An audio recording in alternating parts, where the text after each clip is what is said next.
قل بفضل الله وبرحمته فبذلك فليفرحوا هو خير مما يجمعون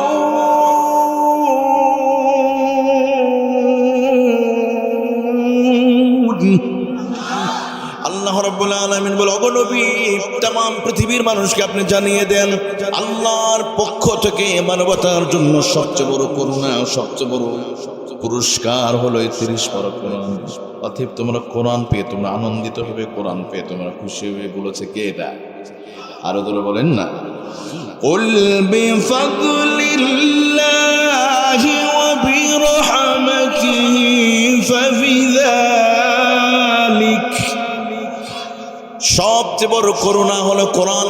অথচ আজকে আমরা কোরআনকে আমরা মর্যাদা দেই না। কোরআনকে একটা ধর্মীয় কিতাব বলে আমরা বন্দি করে রেখে দিয়েছি, চার দেওয়ালের মাঝে কোরআনকে বন্দি রেখে দিয়েছি আমরা।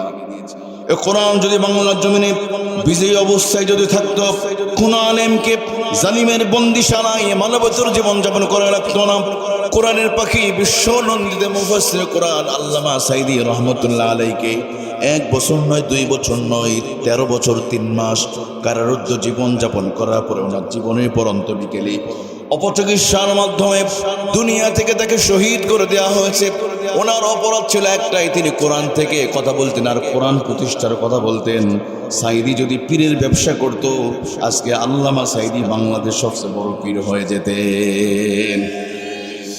শুধু এই কোরআনের পক্ষে কথা বলার জন্য, এই কোরআনের জন্য কথা বলার জন্য আল্লামা মামুনুল হক ওনাদেরকেও জেলে যেতে হয়েছে। কোরআনের কথা বলার জন্য দেশ থেকে দেশান্তরে হয়েছিল মিজানুর রহমান আজহারি, আমির হামজাকেও জেলখানা দেওয়া হয়েছিল। তার মানে বোঝা গেল বাংলাদেশে এখনো কোরআন বিজয়ী হয় নাই। কোরআন যদি বিজয়ী হতো, কোন নাস্তিক আর মুরতাদ কোরআনের বিরুদ্ধে কোনোদিন কথা বলার সাহস পাবে না। এই জন্য আমার প্রিয় ভাইরা, আসুন আমরা কোরআন বিজয় করতে চাই কি চাই না?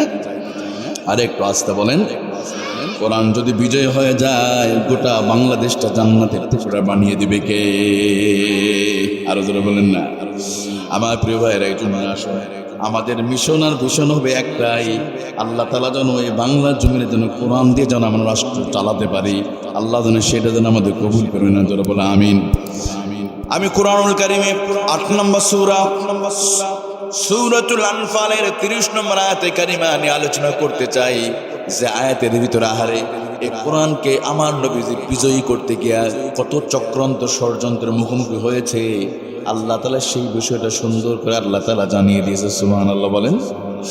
আল্লাহ রাব্বুল আলামিন বলেন, ইয ইয়ামকুরু বিকাল্লাযীনা কাফারু লিয়ুসবিতুকা আও ইয়াকতুলুকা আও ইখরিজুক ওয়া ইয়ামকুরুনা ওয়া ইয়ামকুরুল্লাহ ওয়াল্লাহু খায়রুল মাকিরিন।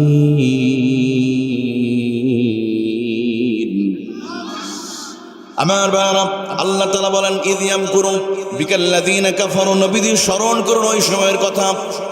ইয ইয়ামকুরু বিকাল্লাযীনা কাফারু, যখন কাফেররা চক্রান্ত ষড়যন্ত্র করেছিল, লিউসবিতুক আও ইয়াকতুলুক আও ইখরুজুক, তারা চক্রান্ত করেছিল দেশ থেকে দেশান্তর করে দিবে, মক্কা থেকে আপনাকে বের করে দিবে, অথবা আপনাকে খাসায় বন্দী করে রেখে দিবে, আও ইয়াকতুলুক, অথবা আপনাকে চিরদিনের জন্য হত্যা করে ফেলবে। তবে নবীজি এটাও শুনে রাখেন, ওরা চক্রান্ত করেছিল একটা, আর আমি আল্লাহ নিজেও চক্রান্ত করে দিয়ে তাদের চক্রান্তকে আমি আল্লাহ সফল হতে দেই নাই।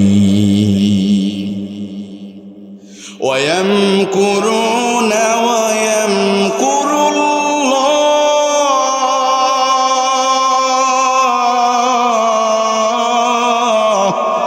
ওয়াল্লাহু খায়রুল মাকিরিন।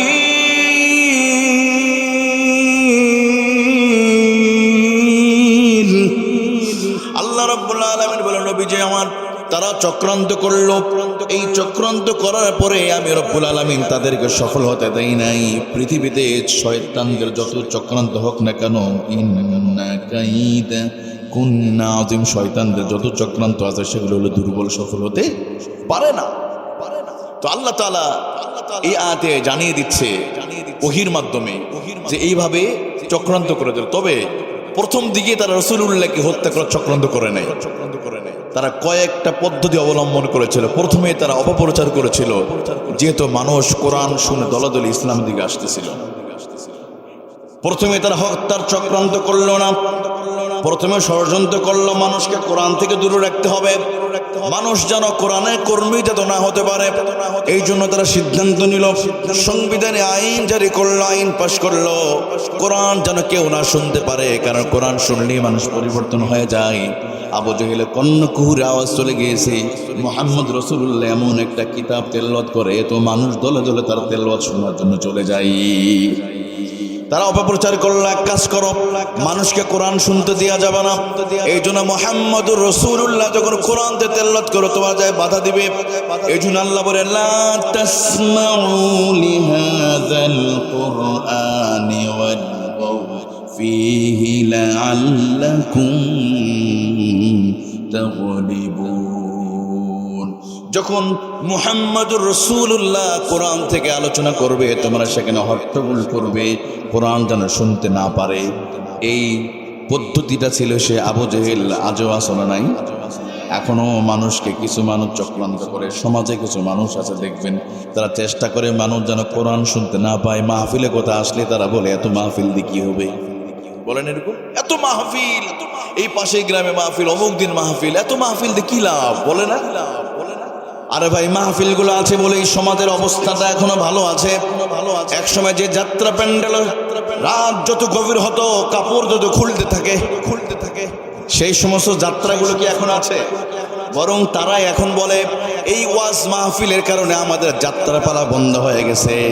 ওই সাবেক ওবায়দুল কাদের তো তিনি বলেই দিতেন, আবু হানিফ সাহেব বলতো কুষ্টিয়ার, যে এই এলাকাগুলোতে মাহফিলের কারণে যাত্রা প্যান্ডেল বন্ধ হয়ে গেছে, মানুষ আর যাত্রা শুনতে যায় না, মানুষ কোরআন শোনার জন্য দলে দলে যায়। সুবহানাল্লাহ, এটা ওদের মুখের কথা, ওরাই বলেছে।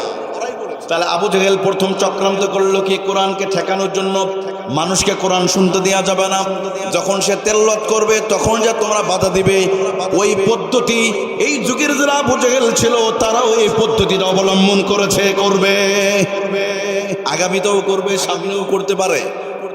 তবে আমার প্রিয় ভাইরা, এই জন্য কি আমরা কোরআন শোনাকে বন্ধ করে দিব? কোরআনে কথা বলা বন্ধ করে দিব?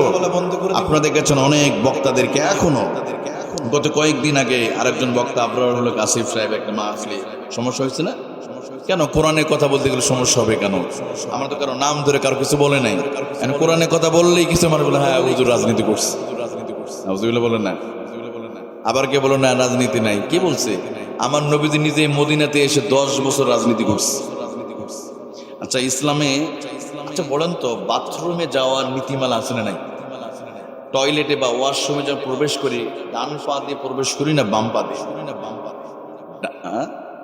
বাম পা দিয়ে, ডান পা দিয়ে বের হয় না? মসজিদে প্রবেশ করলে ডান পা দিয়ে প্রবেশ করি, বাম পা দিয়ে। ইসলামে যদি বাথরুমে যাওয়ার নীতিমালা যদি থাকে, ওই ইসলামে মনে হয় রাষ্ট্র চালার নীতিমালা মনে হয় নাই। ইসলাম এতই অসহায় দরিদ্র একটা ধর্ম হয়ে গেছে যে রাষ্ট্র চালার জন্য ওই ইংরেজদের কাছ থেকে, বিধর্মীদের কাছ থেকে আমাদের নীতিমালা হায়ার করতে হবে, তাই না?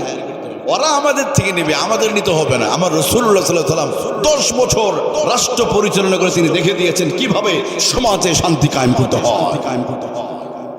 আমরা তো 54 বছর ধরে পারি না, আমি চুরি ধর্ষণ বন্ধ করতে পারি না, নারীদেরকে দিলাম। একসময় শিক্ষামন্ত্রী নারী, স্পিকার নারী, আপনাদের এই গাইবান্ধার একজন ছিলেন, উনিও মহিলা ছিলেন স্পিকার। শিক্ষামন্ত্রী নারী, পররাষ্ট্রমন্ত্রী নারী, বিরোধী দলীয় নেত্রী নারী, সব নারী হওয়ার পর নারীদের নিরাপত্তা তারা দিতে পারে নাই 54 বছর ধরে। তবে আমার আল্লাহ বলে, বান্দারে এতদিন লাগবে না, তোমার কোরআনটা শুধু ওই পার্লামেন্টে নিবে, পরের দিন ধর্ষণ বন্ধ হয়ে যাবে। কে বলছে না? فمن تبع هداي فلا خوف عليهم ولا هم يحزنون।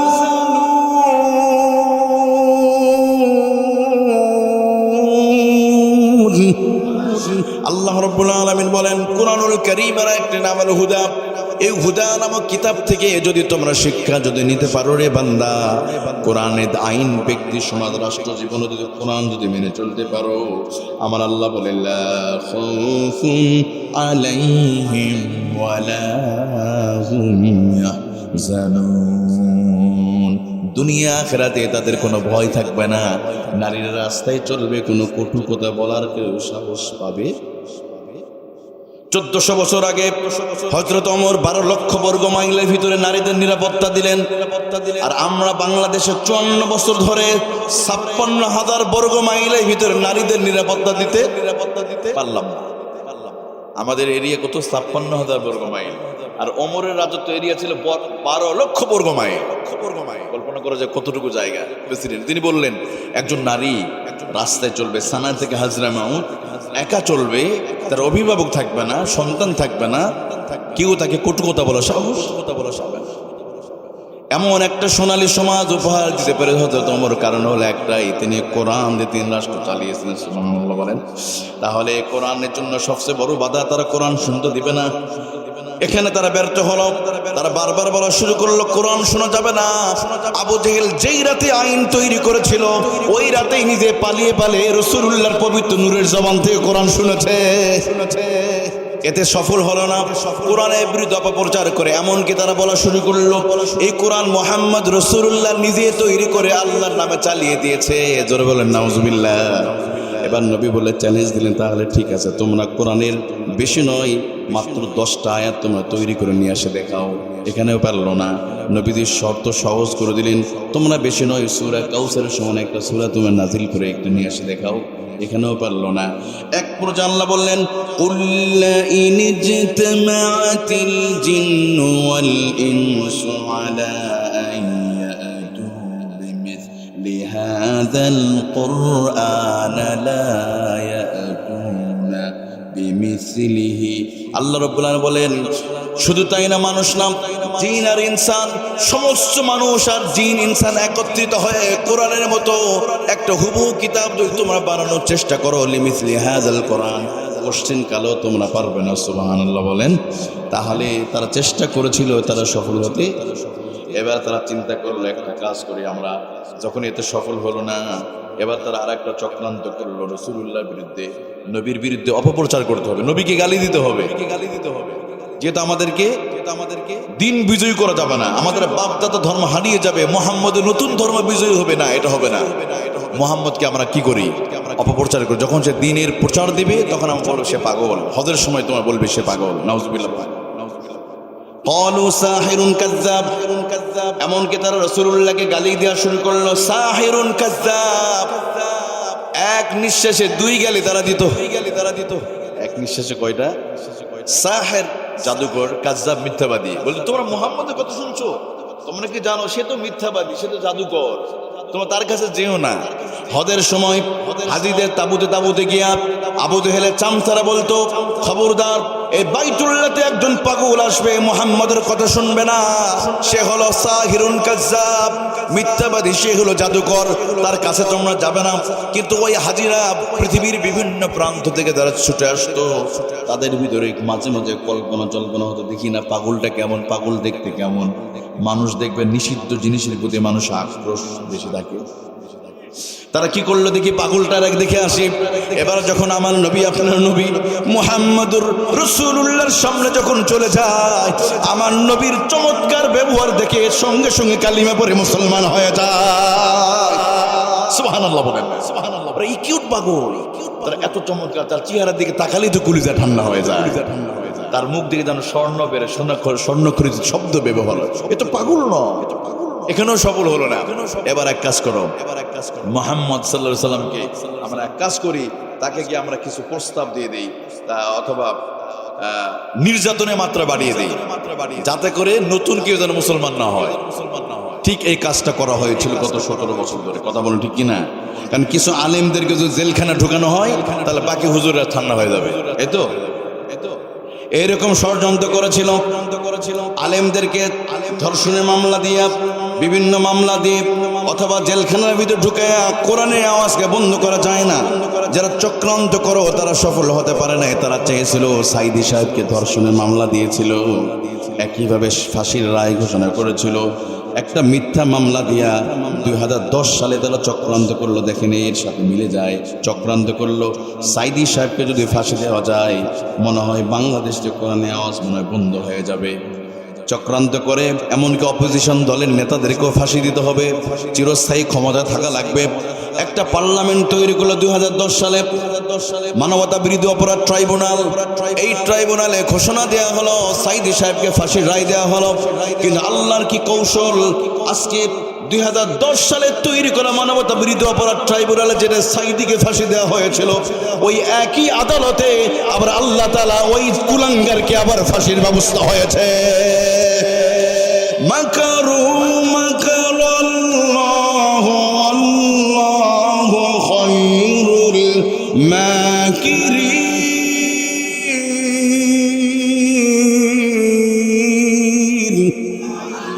আল্লাহ বলেন ওরা একটা চক্রান্ত করেছে, আমিও চক্রান্ত করেছি। দেখেন আমার প্রিয় ভাইয়েরা, সাইদিকে যেদিন ফাঁসি দেওয়া হয়েছিল, ফাঁসির রায় এসেছিল, সারা বাংলাদেশে 174 জন শহীদ হয়ে গিয়েছিল। অথচ আর একজন বুজুর্গর ফাঁসি হয়ে গেল, যে কিনা ফজরে পর নাকি যায় নামাজ তালাশ করে, মসজিদ বানায়, সুযোগ পাইলে আবার হুজুরদেরকে জেলখানা ঢুকায়। ওনার ফাঁসির রায় দিন কোনো মশা মাছিও রাস্তায় নামে নাই। কথা কোনটি কিনা? তবে আমি ওইদিকে যাচ্ছি না, আমি শুধু এতটুকু বলি, যে গর্ত করে সে গর্তে সে নিজেই পড়ে। আল্লাহর খেলাটা দেখেন কত চমৎকার। নিজের তৈরি করা আদালতে নিজেকে রায়, নিজের সেই রায়ের মধ্যে পড়ে। আজকেও দেখেন, আজকে আরেকটা কথা আপনাদের মনে আছে কিনা জানি না, 6 ডিসেম্বর পুরা উপমহাদেশ ইতিহাসে 1992 সালে 6 ডিসেম্বর বাবরি মসজিদকে শহীদ করেছিল। আজকের এই দিনে, আবার আজকের এই দিনে মুর্শিদাবাদে আবার বাবরি মসজিদ মুসলমানরা নির্মাণ করেছে। সুবহানাল্লাহ, নির্মাণ শুরু করেছে এই 6 ডিসেম্বর। ওরা চক্রান্ত করেছিল বাবরি মসজিদকে শহীদ করে দিয়া এবং উপমহাদেশ থেকে ইসলামকে মিটিয়ে দিতে চেয়েছিল। কিন্তু আল্লাহর কৌশল দেখেন, যিনি বাবরি মসজিদে প্রথম শাবল মেরেছিল সেই আমির আলী, তিনি এখন কালিমে পড়ে মুসলমান হয়ে গেছে। সুবহানাল্লাহ বলেন না? ওরা ওই হিন্দুরা চেষ্টা করেছিল, ওই বিজেপি সন্ত্রাসীরা তারা চেয়েছিল বাবরি মসজিদ শহীদ করে দিলে বুঝি মুসলমানরা দুর্বল হয়ে যাবে। কিন্তু দেখেন আল্লাহ তাআলা যেই ব্যক্তি বাবরি মসজিদে প্রথম শাবল মেরেছিল তিনি এখন মুসলমান হয়ে গেছে। তিনি সিং গোত্রের ছেলে, তিনি মুসলমান হয়ে কালিমাওয়ালা হয়ে গেছে। আমির আলীকে বলা হয়েছিল তুমি কেন মুসলমান হয়েছ? আমির আলী মুসলমান হওয়ার পরে প্রতি বছর তিনি 100 থেকে 200টা মসজিদ নতুন করে তিনি নির্মাণ করেন। তাকে বলা হয়েছিল আমির আলী তুমি কেন এখন মসজিদ বানাও? সে বলে দেখো, আমি যখন মুসলমান ছিলাম না, যখন হিন্দু ছিলাম, আমার দ্বারা যেহেতু বাবরি মসজিদ শহীদ হয়ে গেছে, এই জন্য আমার টার্গেট একটাই, এই উপমহাদেশে নতুন করে নতুন মসজিদ নির্মাণ করা।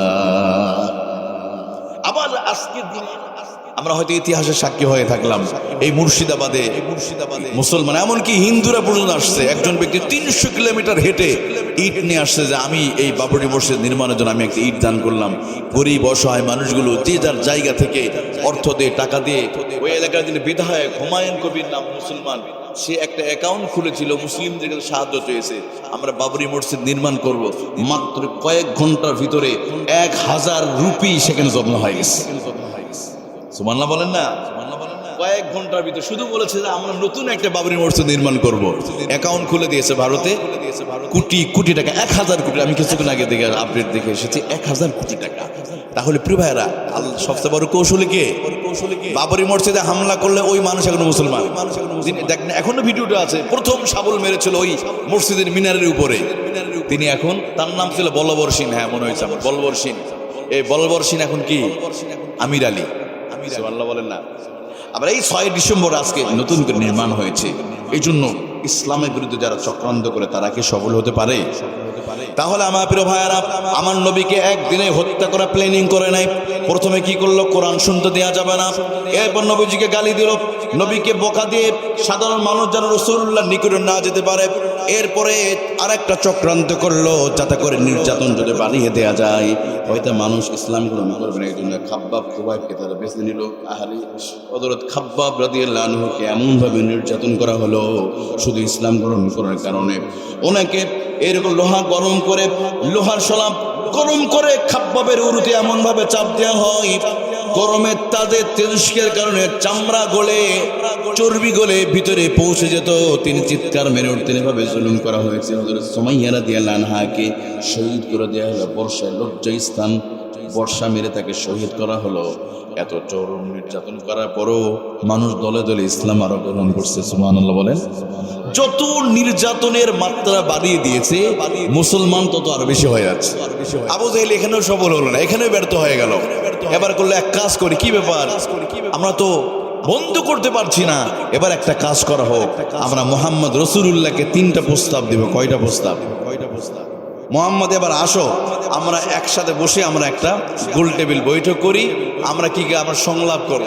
আচ্ছা, মাঝে মাঝে আমাদের দেশে দেখবেন বড় বড় দলেরা সংলাপ করে না, অনেক সময় ঐক্য জোট করে, আসো আমরা মারামারি করব না, আমরা এক টেবিলে কিছু কাজ করি। মুহাম্মদ রাসূলুল্লাহ আসলে এতদিন তো তোমার উপর নির্যাতন করেছি, আসো। নবীজি ঘরে ছিলেন না। এবার কাফেরদের পক্ষ থেকে একটা প্রস্তাব দেওয়া হলো।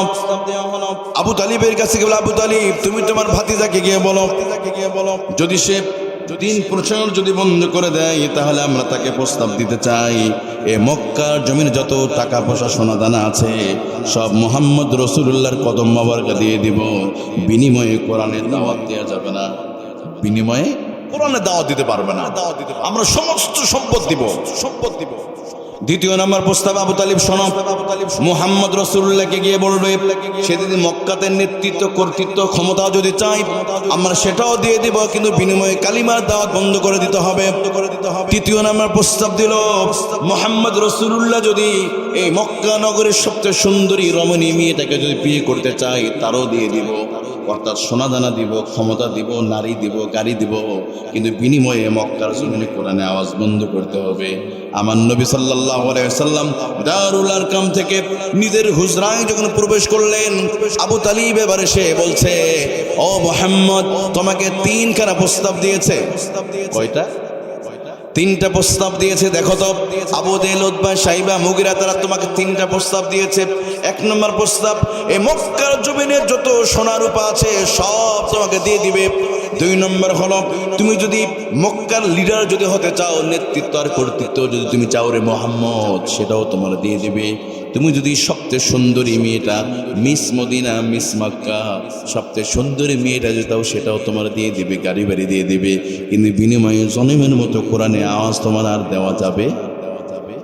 এবার নবীজি বলল, চাচা যান, ওই মক্কার লুফি কাফেরদের আপনি বলে দেন, তারা যদি লাওয়াদাতিশ শামসা ওয়াল কমারা আলা ইয়ামানি ইয়াসারি, নবীজি বললেন, ও চাচা যান আপনি তাদেরকে বলে দিবেন, 1 হাতে চন্দ্র আর 1 হাতে সূর্য এনে দিয়ে যদি বলে আমি রাসূলুল্লাহ এক মুহূর্তের জন্য কালিমার দাওয়াত বন্ধ করে দিব না। সুবহানাল্লাহ বলেন না। আর আমরা তো 1 টাকার বিনিময়ে 1 কাপ চায়ের বিনিময়ে তো আমরা সব ভুলে যাই, তাই না? নির্বাচন আসলে দেখবেন বল্টুবের চরিত্র ফুলের মতো পবিত্র, নামাজ পড়ানে 1 ওয়াক্ত, বিড়ি টানে 72 ওয়াক্ত, ওনার পিছু লাভ হবে। অথচ সমাজে আরেকজন মানুষ যিনি ভালো মানুষ, নামাজ পড়ে, মানুষের ক্ষতি করে না, অন্য জায়গা দখল করে না, টুপিওয়ালা, দাড়িওয়ালা, অথবা ওনার পিছু যাবে না। কিন্তু যে ক্ষমতা গিয়ে চুরি করবে, দুর্নীতি করবে, তাকে আমরা সাপোর্ট দিই না। আপনার সাপোর্টে যদি একটা মানুষ যদি ক্ষমতায় গিয়ে যদি 1 বোতল মদ বিক্রি করে, হারাম কাজে ব্যবহার করে, আপনিও এর ভাগীদার আপনি হয়ে যাবেন। নাউজুবিল্লাহ বলেন না। এই জন্য প্রিয় ভাইরা, খবরদার আমরা সেই কাজে সাপোর্ট দিব যাকে আপনি সহযোগিতা করলে মানুষের কল্যাণ হবে, মানবতার কল্যাণ হবে। যিনি চুরি করবেন অন্তত এমন মানুষকে আপনি আমানতটা দিতে হবে। রাজি আছেন তো ইনশাআল্লাহ? আমার বাবাজিরা, তাহলে এই তিনটা প্রস্তাব দিল রাসূলুল্লাহ সাল্লাল্লাহু আলাইহি ওয়াসাল্লামকে। যখন প্রস্তাব দেওয়া হলো, অন্যদিকে আবু জেহেল খুশিতে গদগদ করছে, কারণ মানুষ এই তিন জায়গায় দুর্বল, নারী, বাড়ি, ক্ষমতা, এখানে সমস্ত মানুষ দুর্বল। এমনকি দেখবেন আমাদের হুজুররাও দুর্বল হয়ে যায়। কিছুদিন আগে গত 17 বছর অনেক হুজুরদেরকে বলছে তোমাদের ইসলামী ফাউন্ডেশনে বসায় দিব, এবার উল্টা পাল্টা বক্তব্য দিবা, বাস হুজুর খুশি হয়ে গেছে। বললো না আপনি জান্নাতে চলে গেছেন। বাইতুল মুকাররমে একজন খতিবের বসায় দিছে, উনি প্রতি মিনিটে মিনিটে ওনার জন্য, ওই আব্বা আম্মার জন্য, ওই সাবেক ওনার জন্য দোয়া করা শুরু করলো। এমন রাষ্ট্র নাই, সরকার পতনে পরে মসজিদের ক্ষতি পালাতে হয়, এটা বাংলাদেশে ঘটনা ঘটে গেছে। কারণ ওই যে ক্ষমতা আর একটু সম্পদ পাইছে, একটু চাকরি দিবে, বাস ইমানকে আমরা হুজুররা পর্যন্ত বিক্রি হয়ে। এবারও যখন জাতির এই ক্রান্তি লগ্নে সমস্ত আলেমরা ইসলামী দলগুলো ঐক্য করে চিন্তা করছে, আরব দল টুপিওয়ালা হুজুররা সেকুলারদের সাথে ঐক্য করে চিন্তা ভাবনা করছে, কথা ঠিক না? তো আমরা তাদের সাথে নাই। যারা সেকুলার ঘোষণা দিয়ে, যারা কোরআনের আইন মানতে চায় না, কোরআনের বিধানকে যারা অপছন্দ করে, তাদের কাতারে দেওয়া যাবে? যাচ্ছে কারা? তারাও টুপিওয়ালা। এখন ডিসিশন ইয়োর, সিদ্ধান্ত আপনার। আমরা কাদের দিকে যাব? যারা মাজলুম আছে, যারা কোরআন প্রতিষ্ঠা করতে চায়, আমরা সেকুলারদের সাথে জোট করতে চাই, আমরা আমাদের সাথে আছি। আমার প্রিয় ভাইয়ারা, এখানে যখন ব্যর্থ হলো, 3 প্রস্তাব রাসূলুল্লাহ মানলো না। এক পর্যায়ে তার আর একটা সিদ্ধান্ত নিল, আরে এভাবে করে যখন কাজ হয় না, লোভনীয় প্রস্তাব দিয়ে কাজ হচ্ছে না, এক কাজ করে মুহাম্মদ রাসূলুল্লাহকে চিরতরে মক্কা থেকে বিদায় করে দিতে হবে। চূড়ান্ত সিদ্ধান্ত হলো, তাদের সংবিধান ছিল দারুন নাদওয়া। এই দারুন নাদওয়াতে তারা পরামর্শ করলো। ওই দারুন নাদওয়ার অনুষ্ঠানের ভিতরে আবু জেহেল, উতবা, শাইবা, মুগিরা, আবু সুফিয়ান সবাই হাজির হয়ে সিদ্ধান্ত নিল, আসো সবাই মিলে আমরা একটা পরামর্শ করি। প্রথমে বাধা দিলাম, কোরআন শুনবো না, এখানে সফল হলাম না। লোভনীয় প্রস্তাব দিলাম, এখানেও মানল না মোহাম্মদ। তাকে গালি দিলাম, বকা দিলাম, মানুষ দলে দলে ইসলাম গ্রহণ করছে। তার উপর নির্যাতন করলাম, তার অনুসারীদেরকে কষ্ট দিলাম, শহীদ করলাম। এরপরে মানুষ আরো মুসলমান হচ্ছে। এক কাজ করা হোক, চূড়ান্ত সিদ্ধান্ত আজকেই আমাদের নিতে হবে, আজকেই বাস চূড়ান্ত সিদ্ধান্ত। এমন সময় ইবলিসও বসে থাকলো না, সে এসে বলে, আমি হলাম নজদের অধিবাসী, আরবের একজন শায়েখের রূপ ধারণ করে এসে বলছে, আমি নজদের অধিবাসী, আমিও তোমাদের মিটিংয়ে থাকতে চাই, কিছু পরামর্শ দিতে চাই। এভাবে মিটিং শুরু হয়ে গেল। হঠাৎ করে একজন ব্যক্তি সিদ্ধান্ত দিল, তার নাম ছিল, তিনি ছিলেন আবুল বুখারী ইবনে হিশাম। তিনি পরামর্শ করলো, এক কাজ করো, আব্দুল্লাহর বেটা মুহাম্মাদের পায়ে শিকল বেঁধে দিয়ে বন্দি করে রেখে দাও। আস্তে আস্তে তিল তিল করে ধুকে ধুকে মরে দুনিয়াতে শেষ হয়ে যাবে, তার একবারে মারার দরকার নাই। শয়তান বলল, না, আমার এটা পছন্দ করো না, কারণ ওই মুহাম্মাদের অনুসারীরা একটা দিন জেলের তালা ভেঙে মুহাম্মদ রাসূলুল্লাহকে মুক্ত করে আবার দিন বিজয়ী করবে। আমার পছন্দ হলো না। এবার আর একজন দাঁড়িয়ে গেল, তার নাম ছিল আবুল আসওয়াদ। এবার আবুল আসওয়াদ বলে, তাহলে শোনো, লিউসবিতুকা আও ইখরুজুক, মুহাম্মদ রাসূলুল্লাহকে মক্কা থেকে বের করে দেওয়া হোক, এই মানুষটারে হত্যা করে কোনো লাভ নাই। আবুল আসওয়াদের পরামর্শ ইবলিসের পছন্দ হলো না। তোমরা যদি মুহাম্মদ রাসূলুল্লাহকে মক্কা থেকে যদি তাড়িয়ে দাও, ওখানে গিয়ে দিন প্রচার করে তার দলের সংখ্যা ভারী করে আবার মক্কাতে হামলা করে দিন বিজয় করে ফেলবে, এটাও আমার পছন্দ হলো না।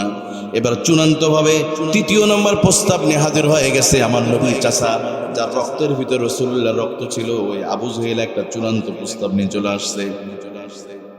আবু জেহেল চূড়ান্ত প্রস্তাব নিয়ে চলে আসছে। এবার আবু জেহেল বলছে, তাহলে শোনো, এক কাজ করা হোক, যতগুলো গোত্র আছে প্রত্যেকটা গোত্র থেকে একজন পুরুষ আমরা এখানে হাজির করি, আর সবাই মিলে আমরা মুহাম্মদ রাসূলুল্লাহকে যদি আমরা এখান থেকে তাড়িয়ে দিতে পারি, তাহলে আমাদের বাপ দাদার ধর্ম নিরাপদ হয়ে যাবে।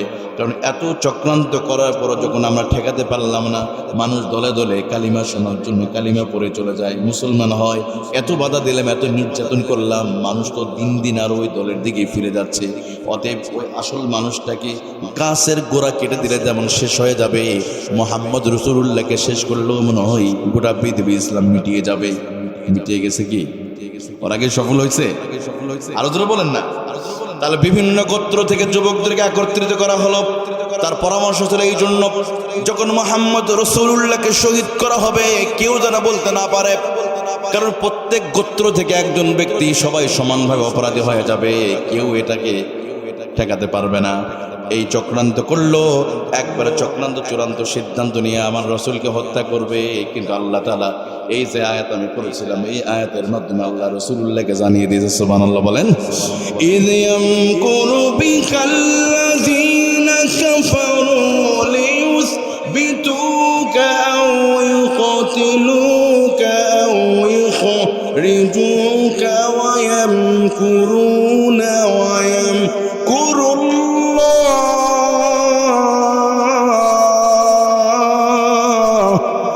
ওয়াল্লাহু খায়রুল মাকিরিন।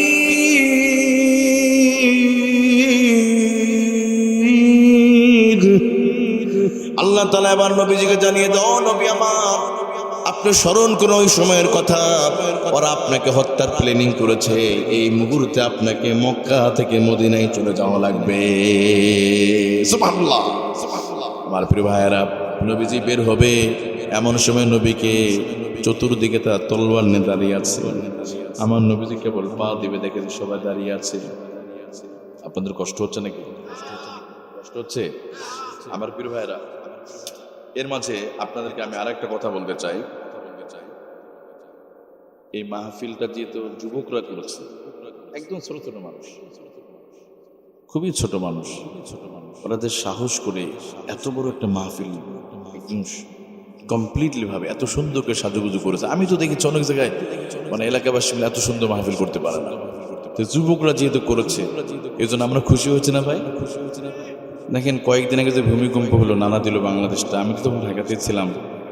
আমি দেখেছি অনেক বাড়িওয়ালা, ভাড়াটিয়ার আগে বাড়িওয়ালা ঘর থেকে লাফ দিয়ে পালিয়ে গেছে জীবন বাঁচার জন্য। দেখেন, অনেক বাড়িওয়ালা অনেক অহংকার করে, আমার 10তলা বাড়ি, ঢাকা শহরে একটা বাড়ি মানে কি কোটি টাকা না? শুধু কোটি কেন, আপনাদের এই গাইবান্ধাই তো আপনার শহরে বাড়িগুলো কোটি টাকা লাগে, তাহলে কয়েক কোটি টাকা মালিক অনেক সময় কুত্তার মতো আচরণ করে ভাড়াটিয়াদের সাথে। আমি তো ঢাকায় আছি, জানি এটা। অনেক ভাড়াটিয়ারা এসে বলে, হুজুর এই অবস্থায় 1 মাসে ভাড়া দিতে দেরি হয়েছে, আমাদের কুকুরের মতো আচরণ করে বের করে দিয়েছে, কান্না করে। আজকে সেদিন আমি দেখেছি ভূমিকম্পর দিনে অনেক বাড়িওয়ালা ঘর থেকে পালিয়ে গেছে ভাড়াটিয়ার আগে। কিসের বাড়ি আর কিসের ক্ষমতা? ভূমিকম্প আসলে বোঝা যায়। আজকে আপনারা এই যে গ্রামে আছেন, আপনাদের কোনো টেনশন নাই। যাই দেখেন ঢাকাবাসী কি কত টেনশনের মধ্যে আছে। আমরা বারবার আলোচনা করে মানুষকে সান্ত্বনা দিতে হচ্ছে আমাদেরকে, খতিব সাহেবদেরকে, যে মৃত্যুর ভয়ে কোথায় পালাবেন? গ্রামে যাবেন, ওখানে মনে হয় আজরাইল মনে যায় না, তাই না? আজরাইল ওখানে শুধু ঢাকা শহরে আছে নাকি? আবার আমাদের মধ্যে একটা ভুল ধারণা আছে, অনেকে বলে হুজুর আমার তো মৃত্যু বয়স এখনো হয় নাই, এরকম বলে কিনা। কিন্তু জানেন আমাদের সবার, আচ্ছা আমি বলি, এখানে যারা আছি আমরা প্রত্যেকের ঘর বাড়ি আজরাইল দিকে গেছে, সবার। আপনার ঘরের বাড়ির যে নাম্বার, চৌকাঠে যে নাম্বার আছে, এটাও সে নিয়ে চলে গেছে। কিভাবে? আমি যুক্তিটা দিই। আচ্ছা, আপনার মা যেদিন মারা গিয়েছে, আপনার মা যেই খাটে মারা গেছে, জান কবজ তো ওই খাটে হয়েছে না? ওই খাট তো এখন আছে। ওই খাট যদি নাও থাকে, ওই ঘর এখন আছে।